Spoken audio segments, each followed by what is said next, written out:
Hi friends, life of Jaya சேன் channel. Sunday special என்னன்னு உங்கள் வீட்டில் என்னன்னு சொல்லுங்கள். நாங்கள் இன்றைக்கி மீன் வாங்க போயிருக்கோம். இந்த மீன் மார்க்கெட் யாருக்காவது தெரிஞ்சதுன்னா கமெண்டில் சொல்லுங்கள். இது இங்கே இருக்குது. நான் எங்கே மீன் வாங்கியிருக்கேன்றது பார்த்தீங்கன்னா தெரிஞ்சவங்க, பழகினவங்க, தெரிஞ்சவங்க இருந்தீங்கன்னா பார்த்துருக்கேன் அப்படின்னு சொல்லிவிட்டு எஸ்ன்னு சொல்லுங்கள். இன்றைக்கி சீலா மீன் வாங்கியிருக்கோம். சீலா மீன் அந்த பாட்டியே க்ளீன் பண்ணி கொடுத்துருவாங்க எப்போயுமே.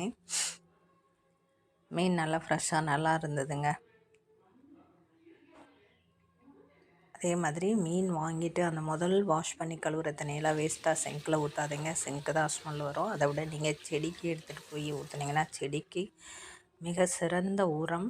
கறியோட தண்ணி, மீன் கழுவுற தண்ணி, இதுங்கெல்லாம் வேஸ்ட்டாக சிங்கில் ஊற்றி வேஸ்ட் பண்ணாதீங்க.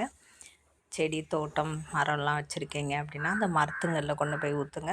மரத்துக்கு ஊட்டச்சத்து அது சத்து கிடைக்கும். காய்கறி வேஸ்ட்டு, பழம் வேஸ்ட்டு, வாழைப்பழத்தோல் இது எல்லாமே நீங்கள் தூக்கி போடாதீங்க. வர குப்பை வண்டியில் போடாமல் செடிக்கு உரமாக்கி போடுங்க.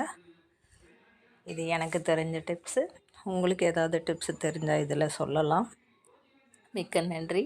குழம்பு மீன் வறுத்துட்டு அடுத்த வீடியோவில் உங்களை பார்க்குறேன். Bye. Thank you so much. Like பண்ணி, ஷேர் பண்ணி, சப்ஸ்கிரைப் பண்ணி வச்சுக்கோங்க. Thank you friends.